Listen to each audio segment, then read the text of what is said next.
আমার গর্ভে ধারণ করে, অন্যান্য মহিলার বমি বমি ভাব হয়, অন্যান্য মহিলার পেটটা বড় হয়, কিন্তু আমি না, আমি আমিনাকে আল্লাহ তাআলা এগুলো সবগুলো বৈশিষ্ট্য থেকে আমাকে হেফাজত করেছে। আমার মুহাম্মদ যেদিন জন্মগ্রহণ করে আমি দেখতেছিলাম পূর্ব থেকে পশ্চিম পর্যন্ত আমার চেহারার সামনে আল্লাহ তাআলা প্রজ্বলিত করে দিয়েছে।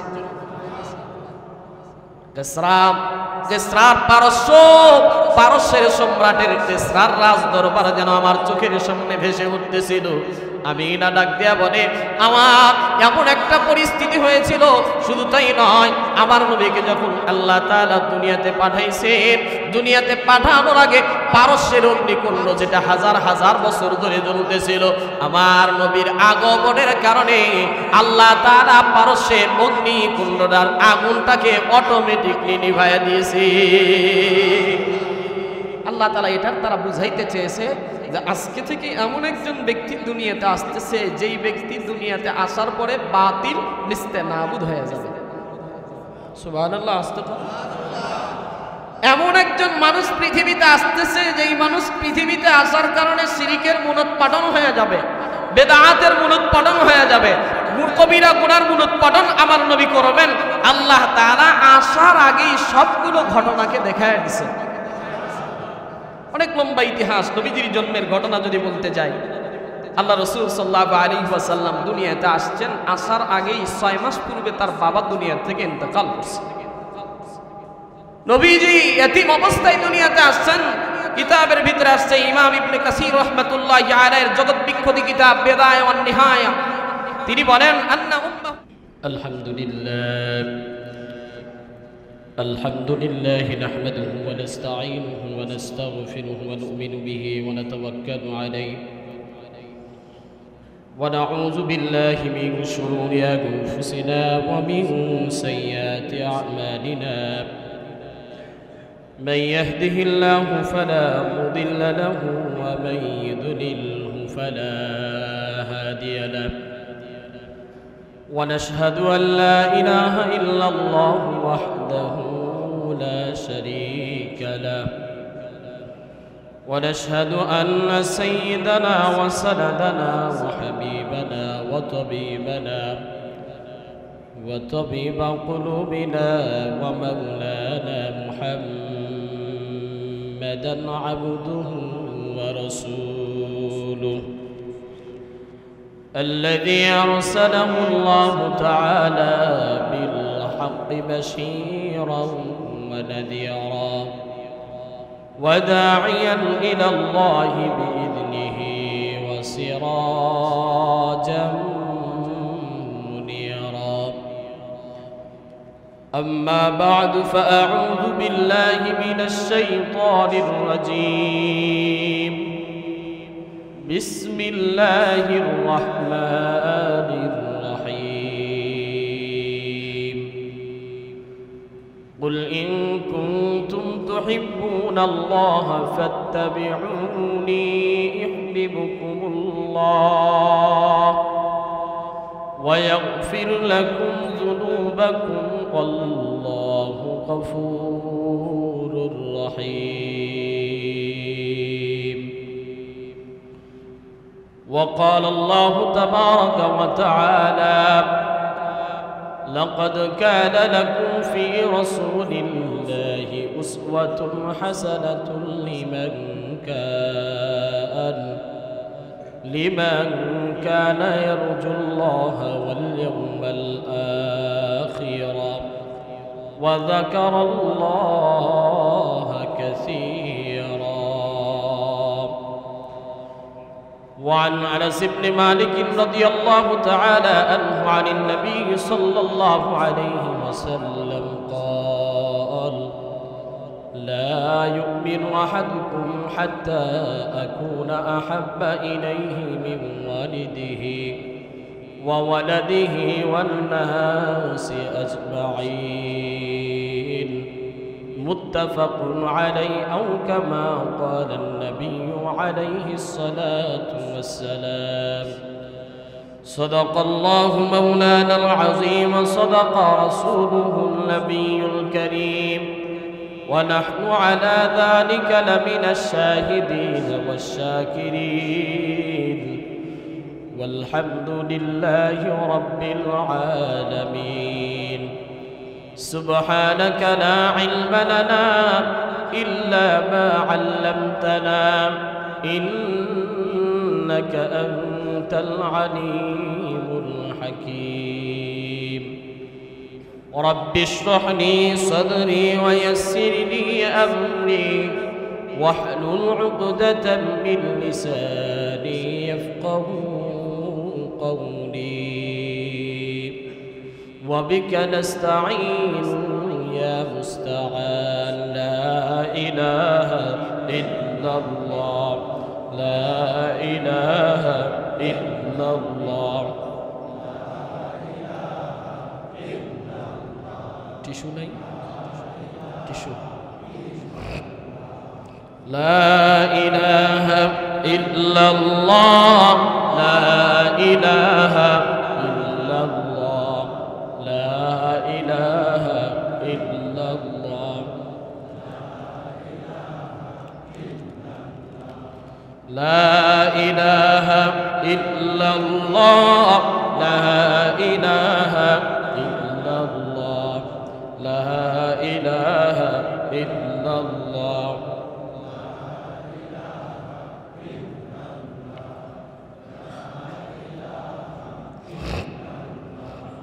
لا إله إلا الله محمد رسول الله সকলে বলি সাল্লাল্লাহু আলাইহি ওয়াসাল্লাম। ঐতিহ্যবাহী বগুড়া জেলার ধনুর থানা অন্তর্গত গোসাইবাড়ি ইউনিয়ন মুজাহিদ কমিটি কর্তৃক আয়োজিত আজকের এই সিরাতুন নবী সাল্লাল্লাহু আলাইহি ওয়াসাল্লাম আলোচনা সভা ওয়াদর মাহফিলের সম্মানিত সভাপতি দিগার ওলামা ইকরাম, আমার পূর্বে আলোচনা করলেন অত্র মসজিদের সম্মানিত খতিব মহোদয়। হুজুর অত্যন্ত গুরুত্বপূর্ণ এবং মূল্যবান কথা বলতেছিলেন। দোয়া করি আল্লাহ তাআলা হুজুরের হায়াতের ভিতরে বারাকা দান করুন, বলেন আমিন। এছাড়াই যারা বাদ মাগরিব থেকে নিয়ে এই মাজলিসের জন্য কথা বলেছেন, মাজলিসের জন্য শ্রম দিয়েছেন, মেহনত করেছেন, আল্লাহ তাআলা সবার শ্রমকে এবং আশা এবং যাওয়াকে কবুল করেন, বলেন আমিন। সর্বপ্রথম শুকর গুজার হচ্ছি ওই মহান মালিকের দরবারে যে রব্বুল আলামিন আমাদেরকে গরমের ভিতরে, পৃথিবীর ভিতরে সবচেয়ে দামি একটি জায়গা আল্লাহ তাআলার ঘর মসজিদে, পৃথিবীর ভিতরে সবচেয়ে দামি একজন মানুষের আলোচনা, শ্রেষ্ঠ মানুষের আলোচনা, যেই নবীকে সৃষ্টি না করলে আল্লাহ তাআলা কুল কায়নাতের কিছুই সৃষ্টি করতেন না, সেই মহান মানবের আলোচনা শোনার জন্য আল্লাহ তাআলা আমাদেরকে এখানে কষ্ট করে বসার মতো তৌফিক দান করেছে, বলি আলহামদুলিল্লাহ। লক্ষ করি দুরূদ ও সালাম সাইয়্যিদুল মুরসালিন খাতামুন নবিয়্যিন সাইয়্যিদুস সাকালাইন ইমামুল মুরসালিন আফতাবুন নবুওয়াত ফখর মওজুদাত হযরত মুহাম্মদ মুস্তাফার উপরে সকলে বলি সাল্লাল্লাহু আলাইহি ওয়াসাল্লাম। সম্মানিত হাজিরিন, আপনারা সবাই কেমন আছেন? আলহামদুলিল্লাহ আলা কুল্লি হাল। যে হালতে আল্লাহ তাআলা রেখেছেন সে হালতে শুকরিয়া আদায় করার দরকার আছে না নাই? আল্লাহর শুকরিয়া আদায়কারী বান্দাদেরকে আল্লাহ তাআলা বড় ভালোবাসেন, বড় মহাব্বত করেন। পৃথিবীতে অনেক মানুষ আছে যে মানুষকে আল্লাহ তাআলা টাকা দিছেন, পয়সা দিছেন, গাড়ি বাড়ি সব কিছু দিছেন, কিন্তু এই মানুষের মুখ থেকে আলহামদুলিল্লাহ শব্দটা বের হয় না। পক্ষান্তরে অনেক মানুষ এমন আছেন যাদেরকে আল্লাহ তাআলা ধন সম্পদ ওই রকম দেয় নাই, বাড়ি গাড়ি টাকা পয়সা দেয় নাই, 5 ওয়াক্ত নামাজও পড়ে, রিক্সা চালায় খায়, মানুষের বাড়িতে কাজ করে খায়, কিন্তু এই মানুষকে অনেক সময় দেখা হলে যদি বলা হয় ভাই কেমন আছেন, মুখে একটা হাসি দিয়া বলে আলহামদুলিল্লাহ। এরকম মানুষ আছে না নাই? আবার অনেক মানুষদের জিজ্ঞাসা করলে বলে আছি মোটামুটি, আছি কি আলহামদুলিল্লাহটা বের হয় না। আবার অনেকে তো ভুলে ইনশাআল্লাহ কয়, কোন জায়গায় আলহামদুলিল্লাহ কোন জায়গায় ইনশাআল্লাহ এটা আমরা শিখতে পারি নাই। তো এই জন্য আল্লাহ রাসূল এই মানুষগুলোর, যেই মানুষগুলো দুঃখে এবং সুখে আল্লাহ তাআলার প্রশংসা আদায় করে, শুকরিয়া আদায় করে, আল্লাহর নবী তাদের জন্য একটা বড় সুসংবাদ দিচ্ছেন।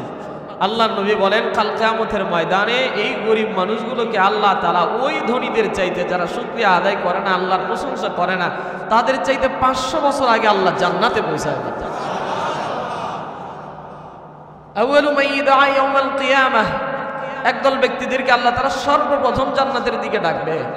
বলে তারা কারা? বলে আল্লাযীনা ইয়াহমাদুনাল্লাহি ফিস সাররাই ওয়াজ যাররাই, যারা সুখে এবং দুঃখে আল্লাহ তাআলার প্রশংসা আদায় করেছে। এই জন্য ভাই সব সময় কষ্টে থাকলেও কার প্রশংসা? জোরে বলেন। দুঃখে থাকলেও সুখে থাকলেও, কারণ আপনার চাইতে হাজার হাজার গুণ খারাপ অনেক মানুষ আছে। আপনি এখানে সুস্থ আছেন, কিন্তু অনেক মানুষ সুস্থও নাই। মেডিকেলের ভিতরে যায় দেখেন, যে মেডিকেলের ভিতরে যায় দেখেন প্রত্যেকটা মানুষের কি অবস্থা, কত করুণ অবস্থা। এই জন্য আজকে আমরা একটা দামি মজলিসে বসছি। মাস্টার নাম কি বলেন তো? সবাই বলেন। রবিউল আউয়াল, অনেক দামি একটা মাস। কেনই বা দামি হবে না? কারণ হলো এই মাসে আল্লাহ তাআলা আমার আপনার পৃথিবীর সবচেয়ে সেরা মানুষ, কুল কায়নাতের সেরা মানুষ, সমস্ত নবীদের সর্দার, সব আনেওয়ালা উম্মতের যিনি নেতৃত্ব দিবেন কাল কিয়ামতের ময়দানে, এমন একজন মহামানব, আকায়ে নামদার, তাজদারে মদিনা, দু জাহানের সরদার, মদিনার টুকরা, আমিনার কলিজার টুকরা হযরত মুহাম্মদুর রাসূলুল্লাহ সাল্লাল্লাহু আলাইহি ওয়াসাল্লামকে আল্লাহ তাআলা এই মাসেই দুনিয়াতে আগমন করেছে। এই জন্য এই মাসটার দাম আল্লাহ তাআলার কাছে অনেক বেশি। পুরো উম্মতের ভিতরে অনেকগুলো মাসের আলোচনা বেশি হয়, তার ভিতর থেকে রমজান মাস একটা, জিলহজ মাস একটা, আর রবিউল আউয়াল মাসের গুরুত্বপূর্ণ আলোচনা বেশি হয়। এই মাসে যেমন মিলাদুন নবীরও একদল ভক্ত থাকে, কিছু দল মিলাদও মানে সাথে সিরাতও। আমরা মিলাদও মানি, সিরাতও মানি, তবে ঈদ মানি না। কি মানি না? ঈদ মানি না। কারণ মিলাদও যা, সিরাতও কথা বলে না। মিলাদও আমার নবীর, সিরাতও আমার নবীর। মিলাদুন নবী, নবী যদি জন্মই না হইতো আমরা নবীকে পাইতাম কোথায়? সুতরাং নবীর মিলাদুন নবীটাকে অস্বীকার করার তো মুসলমান ইমানদারের প্রশ্নই আসে না। তবে একদল যারা বলে মিলাদুন নবীকে আঁকড়ে ধরো, সিরাতুন নবীকে লাথি মারো, তারা প্রকৃত মুসলমান হতে পারে না। কারণ মিলাদুন নবী মাত্র একদিন, আর সিরাতুন নবী রাসূলের জন্ম থেকে নিয়ে 63 বছরের হায়াতের জিন্দেগি, কিয়ামত পর্যন্ত আনেওয়ালা যত মানুষ থাকবে, শুধুমাত্র মিলাদুন নবীর একদিনকে ফলো করলে সে জান্নাতি হতে পারবে না, বরং প্রকৃত ওই ব্যক্তিটা আল্লাহর জান্নাতি হবে। বলে যেই ব্যক্তি রাসূলের 63 বছরের জিন্দেগিটাকে পরিপূর্ণ ফলো করেছে, বিশেষ করে রাসূলের সির নবুয়তের 40 বছরের পরে রাসূলের যে আনিত বিধান আল্লাহ তাআলা দিয়েছেন, এই বিধানগুলো পুঙ্খানুপুঙ্খানুভাবে পালন করেছেন, আল্লাহ তাআলা তাদের জন্যই আল্লাহর জান্নাতের বরাদ্দ রেখে দিয়েছেন। কারণ রাসূলের জন্মে তো আবু লাহাবও খুশি হয়েছিল, কিন্তু আবু লাহাব কি জান্নাতি হবে? আবু লাহাব খুশি হয়েছিল দাসী সুয়াইবাকে, বাদী সুয়াইবাকে আজাদ করে দিয়েছিল। ওই একদিনের কারণে আল্লাহ তাআলা তাকে মাফ করে নাই। কারণ ঈমানটাই সবচেয়ে দামি একটা সম্পদ। কি সম্পদ? ঈমানটা হলো মানুষের সবচেয়ে দামি সম্পদ। সম্মানিত হাজিরিন, আমার পূর্বে অনেক বিজ্ঞ ওলামা ইকরামরা আলোচনা করেছেন। আমি তো ছোট মানুষ, গত বছর আপনাদের মাঝে এসেছিলাম। আলহামদুলিল্লাহ, আল্লাহর শুকরিয়া যে আমি অধমকে এবছর আপনারা ডেকেছেন। এই জন্য আমি আল্লাহ তাআলার শুকরিয়া আদায় করি। রাসূলের সিরাত এত বিস্তৃত যে 1 ঘন্টার আলোচনায় আমি গুনাহগার শেষ করতে পারবো না। রাসূলের যতগুলো সিরাতের কিতাব আছে, কোন সিরাতের কিতাব কি 1 পৃষ্ঠা 2 পৃষ্ঠায় শেষ হয়েছে? শেষ হয় নাই। রাসূলের সিরাতের আলোচনা করতে গেলে সর্বপ্রথম রাসূলের বংশের ব্যাপারে আলোচনা আছে। প্রত্যেকটা সিরাতের কিতাবে রাসূলের সবচেয়ে নসব, বাবু যিকরুন নাসাবিন নবী সাল্লাল্লাহু আলাইহি ওয়াসাল্লাম, সর্বপ্রথম রাসূলের বংশ ব্যাপারে আলোচনা করা হয়েছে। আল্লাহ তাআলা আমার নবীকে এমন একটি যুগে দুনিয়াতে প্রেরণ করেছেন, যেই যুগটা ছিল আইয়ামে জাহিলিয়াতের যুগ, অন্ধকারের যুগ, এজ এ ডার্কনেস, ভয়াবহতার যুগ। যেই যুগে নিজের কন্যা সন্তানকে বাবা হয়ে দাফন করতে দ্বিধাবোধ করতো না, যেই যুগে খুন খারাপির সময় ছিল, যেই যুগে নারীদের কোনো স্বাধীনতা ছিল না, যেই যুগে নারীদের কোনো ইজ্জত ছিল না, যেই যুগে নারীদের কোনো সম্মান করা হইতো না, নারীদেরকে জুয়ার মতো জুয়ায় ধরা হইতো, নারীদেরকে নিয়ে পণ্য বানানো হইতো, নারীদেরকে নিয়ে ভোগ বিলাসিতার একটা মত্ত সময় পার করা হয়েছে। এমন একটি জাহিলিয়াতের জামানায়, এমন একটি যুগে, এমন একটি বংশ থেকে আল্লাহ তাআলা আমার নবীকে পাঠাইছেন, যেই বংশের ব্যাপারে পুরা মক্কা, পুরা সৌদি আরব, পুরা মক্কাতুল মুকাররমার একটা মানুষও কিলোকাল করতে পারে নাই। আমার নবীর আল্লাহ তাআলা তো বাছাই করেছেন, কারণ যাকে নবী বানাবেন, নবী হওয়া কি টাকা দিয়ে হওয়া যায়? সম্পদ হইলেই কি নবী হওয়া যায়? ক্ষমতা দিয়েই কি নবী হওয়া যায়? কিন্তু আমাদের দেশের সিস্টেম তো হলো, যার যত টাকা বেশি তার দাম তত বেশি। কথা কয় না? আমাদের দেশের সিস্টেম হলো, যার যত প্রভাব প্রতিপত্তি সমাজে তার তত মর্যাদা বেশি। কিন্তু আল্লাহ তাআলা সূরাতুল আনআমের 124 নম্বর আয়াতের ভিতরে বলেন, না, আমি আল্লাহ তাআলা যাকে নবী বানাইছি তাকে বাছাই করে বানাইছি। আল্লাহু আ'লামু হাইসু ইয়াজআলু রিসালাতাহু। আল্লাহ তাআলা বলেন, আল্লাহু আ'লামু হাইসু ইয়াজআলু রিসালাতাহু, আমি আল্লাহ যাকে রিসালাত দিব, রিসালাতের জন্য, নবুয়তের জন্য বাছাই করব, তাকে সব দিক থেকে আমি আল্লাহ তাআলা বাছাই করেছি। কিতাবের ভিতরে আসছে, মুজামুল ওয়াসিত তাবরানির ভিতরে 6285 নম্বর হাদিস, আম্মা জানা আয়েশা সিদ্দিকা রাদিয়াল্লাহু তাআলা আনহা বলেন, আমার নবীজির বংশ কত মর্যাদাপূর্ণ বংশ ছিল, আমার নবীজির পরিবারটা কত উচ্চ পর্যায়ের পরিবার ছিল। আম্মা জানা আয়েশা এই হাদিসের ভিতরে বলেন, ওয়া আন আয়েশা রাদিয়াল্লাহু তাআলা আনহা ক্বালাত قال رسول الله صلى الله عليه وسلم عن جبرائيل قال عليه الصلاة والسلام قلبت مشارق الأرض ومغاربها فلم أجد رجلا أفضل من محمد صلى الله عليه وسلم ولم أرى بيتا أفضل من بيت بني هاشم أو كما قال النبي عليه الصلاة والسلام। আম্মাজান আয়েশা সিদ্দিকা বলেন, আমি পৃথিবীর কল্লাবতুল মাশারিকাল আরদি ওয়াল মাগারিবাহা, আমি পৃথিবীর পূর্ব থেকে পশ্চিম পর্যন্ত প্রত্যেকটা বংশের খবর নিয়েছি, কিন্তু মুহাম্মদুর রাসূলুল্লাহর মতো সর্বশ্রেষ্ঠ মানুষ পৃথিবীতে একজনও পাই নাই। ওয়ালাম আফযালা রাসূলুল্লাহি সাল্লাল্লাহু আলাইহি ওয়াসাল্লাম বিন মুহাম্মদ, বলে মুহাম্মাদের চাইতে তো পৃথিবীতে পূর্ব থেকে সূর্য, পূর্ব থেকে পশ্চিম, উত্তর থেকে দক্ষিণ, একটা মানুষ রাসূলের চাইতে উত্তম মানুষ আমি পাই নাই। সুবহানাল্লাহ। শুধু তাই নয়, ওয়ালাম আরা বাইতাল আফযাল মিন বাইতি বনি হাশিম। আম্মা জান আয়েশা বলেন, আমি দেখেছি পৃথিবীর ভিতরে অনেকগুলো বংশের খবর নিয়েছি, অনেক বংশের ভিতরে কিছু না কিছু খুঁত আছে, কোন বংশের ভিতরে তাদের বাপদাদার আমলে কিছু না কিছু ভুল পাওয়া যায়, তাদের বাপদাদার আমলে শিরিকের গুনাহ পাওয়া যায়, তাদের দাদাদের গুনাহ পাওয়া যায়, বাবাদের গুনাহ পাওয়া যায়, দাদার পর পুরুষদের, পূর্বপুরুষদের ভুল ত্রুটি পাওয়া যায়। কিন্তু আমার মুহাম্মদ এমন একটা বংশ থেকে আসছে, এমন একটা বংশ থেকে আসছে, যেই বংশের ব্যাপারে তদানীন্তন আইয়ামে জাহিলিয়াতের সময়েও একটা মানুষ কিলোকাল করার অবকাশ রাখে না। আমার নবী যদি দুনিয়াতে আসে, দুনিয়াতে আসার আগেই এত মুজিজা, এত আজব আজব ঘটনা আল্লাহ তাআলা ঘটায় দিছে। এমন নবীকে পৃথিবীতে পাঠাইতেছেন।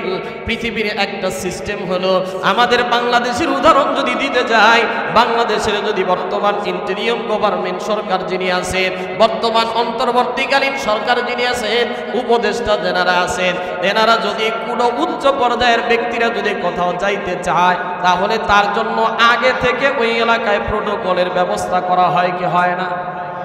একটু জোরে বলেন। অন্তর্বর্তীকালীন সরকারের ধর্ম উপদেষ্টা ডক্টর আফামা খালেদ সাহেব বগুড়ায় আসবেন। বগুড়ায় মনে হয় পুলিশ দিয়া, আর্মি দিয়া, র্যাব দিয়া কোনো রাস্তায় প্রোটোকল দেওয়া হবে না। কথা বলে না। দুনিয়ার নিয়ম হলো, সামান্য একজন এমপি মন্ত্রীর জন্য দুনিয়ার সব কিছুকে স্টপ করে দেওয়া হয়। কিন্তু আমার নবীকে আল্লাহ তাআলা যখন দুনিয়াতে পাঠাইবে, হযরত আমিনা বলে, আমাকে আল্লাহ তাআলা এত মুজিজা দেখাইছেন, আমি দেখিয়েছিলাম আমার মুহাম্মদ যখন আমার গর্ভে ধারণ করে অন্য অন্য মহিলার বমি বমি ভাব হয়, অন্য অন্য মহিলার পেটটা বড় হয়, কিন্তু আমি না, আমি আমিনাকে আল্লাহ তাআলা এগুলো সবগুলো বৈশিষ্ট্য থেকে আমাকে হেফাজত করেছে। আমার মুহাম্মদ যেদিন জন্মগ্রহণ করে আমি দেখতেছিলাম পূর্ব থেকে পশ্চিম পর্যন্ত আমার চেহারার সামনে আল্লাহ তাআলা প্রজ্বলিত করে দিয়েছে।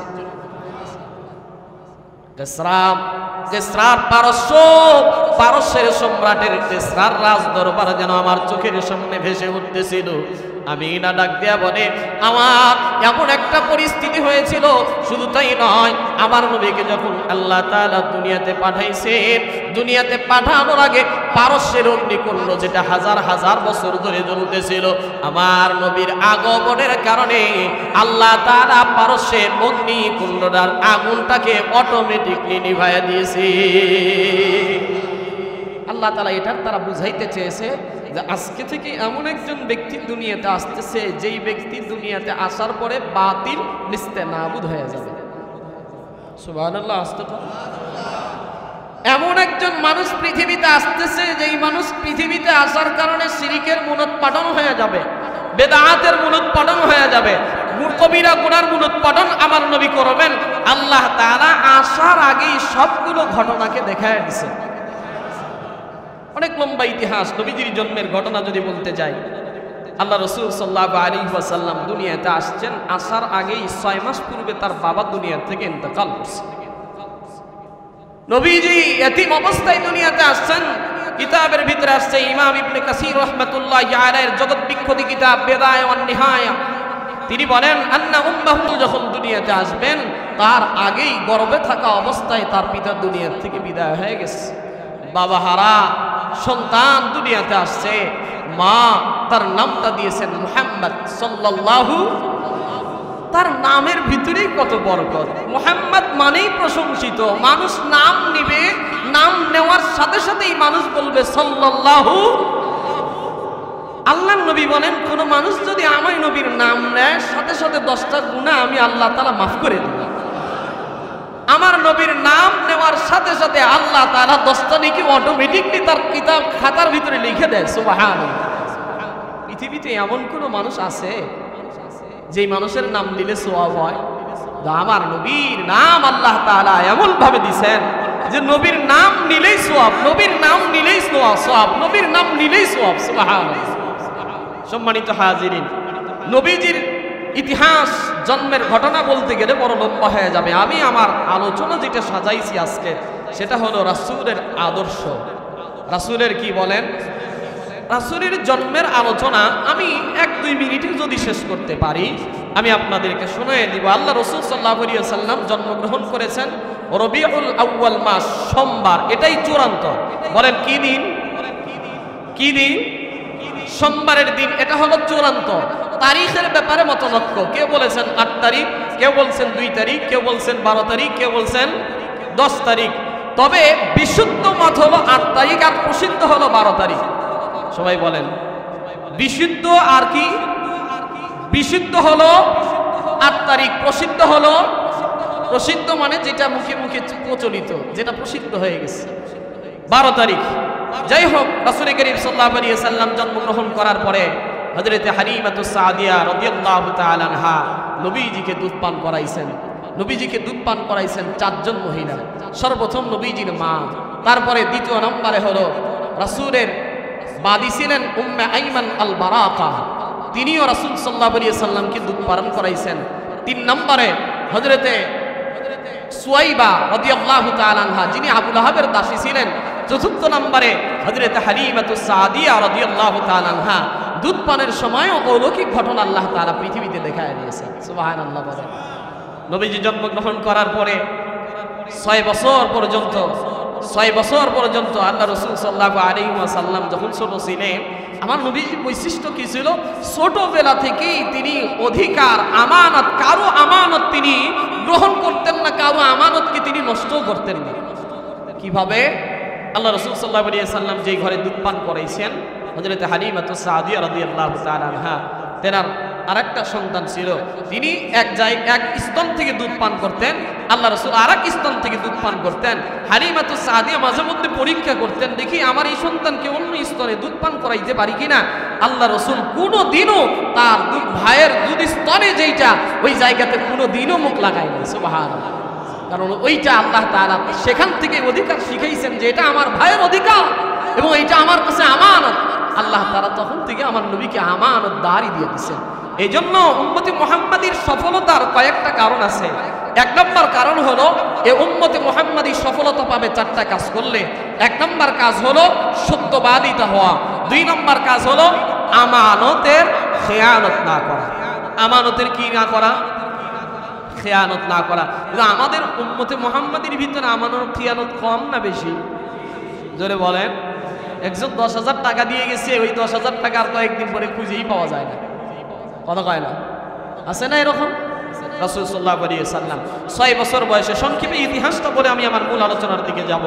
6 বছরে রাসূল সাল্লাল্লাহু আলাইহি ওয়াসাল্লামের মা আমিনা আবওয়া নামক স্থানে সেই বাবার কবর জিয়ারত করে শেষে ফিরে আসতেছিলেন।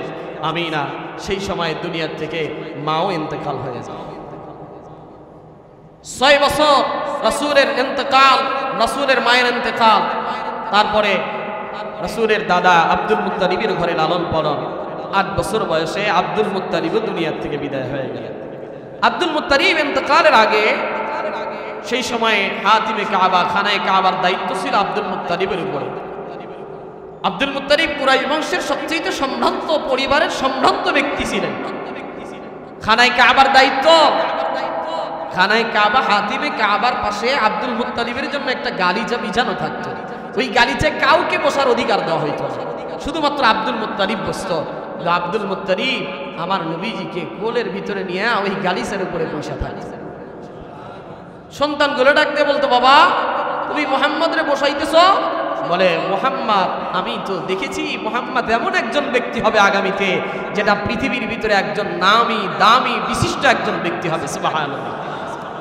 মুহাম্মদ সাল্লাল্লাহু আলাইহি ওয়াসাল্লামের ছোটবেলায় পায়ের ছাপটা আমাদের সেই যারা মক্কাতুল মুকাররমায় গেছেন, অনেক হাজী সাহেবরা এখানে আছেন, সেই মাকামে ইব্রাহিম অনেকে দেখেছেন না? মাকামে ইব্রাহিম, যেটা হযরত ইব্রাহিম আলাইহিস সালামের পায়ের ছাপ, আমার নবীর পাটা পুরো হযরত ইব্রাহিম আলাইহিস সালামের ওই মাকামে ইব্রাহিমের মতো ছিল। আব্দুল মুত্তালিব বলতো, আমার সন্তানেরা, তোমরা যতগুলো সন্তান আছো, এই মুহাম্মাদের বাবা ইন্তেকাল করছে, জন্ম নেওয়ার আগে মাও ইন্তেকাল করছে, আমি যতদিন বেঁচে আছি আমার তত্ত্বাবধানে লালন পালন হবে, আমার ইন্তেকালের পরে আমার মুহাম্মাদের জন্য এক বিন্দু পরিমাণ কষ্ট না হয়। দাদা ইন্তেকাল করলেন, চাচা তার লালন পালনের ভার নিয়েছেন। 12 বছর পর্যন্ত, 12 বছর বয়সে সিরিয়ার দিকে রওনা হয়েছেন। সিরিয়ায় যাওয়ার পরে সেই সময় এক পাদ্রী দেখতেছেন আল্লাহর নবী যেখানে বসা, গাছে দেখতেছেন, গাছের ছায়ার নিচে, কিন্তু আল্লাহর নবীর মাথার উপরে আরশের মেঘমালাগুলো এসে ছায়া দান করতেছে। পাদ্রীটা দৌড়ায় আসছে, ডাক দিয়া বলে, তোমার নাম কি? তোমারে লাত আর উজ্জার কসম দিয়া বলি, তুমি একটু তোমার পরিচয় দাও। আল্লাহ নবী ডেকে বলে, আমারে লাত আর উজ্জার পরিচয় দিবেন না, আমারে কসম দিলে আল্লাহর কসম দিবেন, কারণ আমি লাত আর উজ্জারে মানি না, আমারে বানাইছেন একজন, তিনি হলেন আমার আল্লাহ। তার মানে বোঝা যায় তখন থেকেই নবী লাত আর উজ্জারে মানতেন। মক্কার সিস্টেম ছিল লাত উজ্জারে তারা পূজা করত, শিরিক করত, এগুলো দিয়া তারা তাদেরকে রব মনে করত। বলে, তোমার পরিচয়টা কি? বলে, আমার পরিচয় ওই যে আমার চাচা আছে তার কাছ থেকে নেন। আবু তালেবের কাছে ডাক দিয়া বলে, আবু তালেব, একটু তার পরিচয়টা দেন, আপনি তার কে হন? বলে, আমি তার বাবা, সে আমার সন্তান। বলে, না না, এটা তো হতেই পারে না। বলে, সে আমার ভাইয়ের সন্তান, আমি তাকে সন্তানের মতোই লালন পালন করি, সন্তানের মতোই দেখি। বলে, যদিও সন্তানের মতো দেখে, কিন্তু আপনি তার বাবা হতে পারেন না, কারণ আমরা পূর্ববর্তী কিতাবগুলো দেখেছি, তাওরাত জবুর ইনজিলের ভিতরে দেখেছি, তার বাবার নাম হবে আব্দুল্লাহ, আর এই সন্তানটাই হবে আখিরি জামানার নবী হযরত মুহাম্মদুর রাসূলুল্লাহ। আমি তো দেখতেছিলাম দূর থেকে তার মাথার উপরে আসমানের মেঘমালাগুলো এসে ছায়া দান করতেছে। পৃথিবীতে এমন কোনো মানুষ নাই যেই মানুষটার মাথার উপরে ছায়া দান করবে।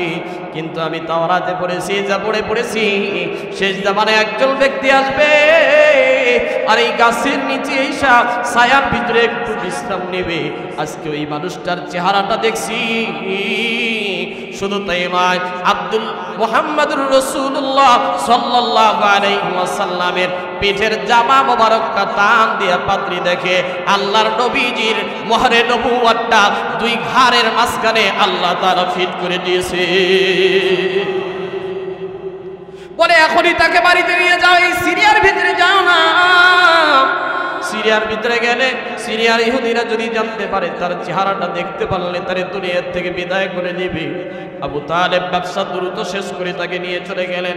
15 বছর বয়স থেকে আস্তে আস্তে নবীর বয়স বাড়তেছে। 25 বছর বয়স যখন আমার নবী 25 বছর বয়সে হযরতে খাদিজাতুল কুবরা রাদিয়াল্লাহু তাআলা আনহা ব্যবসা বাণিজ্য দেখার জন্য সেই সময়ে লোকের প্রয়োজন, বড় বিশ্বস্ত লোকের প্রয়োজন।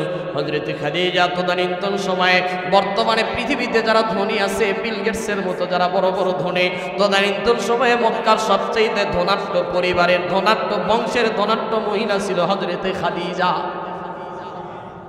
মিলিয়ন বিলিয়ন ট্রিলিয়ন ট্রিলিয়ন সম্পদের মালিক ছিল খাদিজা। এত কোটি কোটি টাকার সম্পদ। খাদিজা ডেকে বলে, তার গোলামকে ডেকে বলে, মাইসারাকে ডেকে বলে, এমন একজন বিশ্বস্ত ব্যক্তি আমারে খুঁজে দাও, বেতন যা দেওয়া দরকার আমি দিব। বলে মুহাম্মদ নামে এমন একটা ব্যক্তি মক্কাতুল মুকাররমায় প্রকাশ হয়েছে, যার নামটা শুনলে মানুষের হৃদয়ের ভিতরে আঘাত করে, তার নামটা পরিচিতি লাভ করেছে। আর ভিতরে এত বরকত, যেই জায়গাতে যায় সেই জায়গাতে আল্লাহ তাআলা ব্যবসার ভিতরে বরকত বাড়ায়া দেয়। 1 বছর ব্যবসা করতেই, কয়েকদিন ব্যবসা করতেই হযরতে খাদিজা মাইসারা ডাক দিয়ে বলে, এমন একজন ব্যক্তি পাইছি কোনোদিন ব্যবসায় লস করে না, যেখানেই যায় সেখানেই মানুষগুলো হামাগুড়ি দিয়ে তার জিনিস আগে নেওয়ার জন্য পাগল হয়ে যায়। সুবহানাল্লাহ।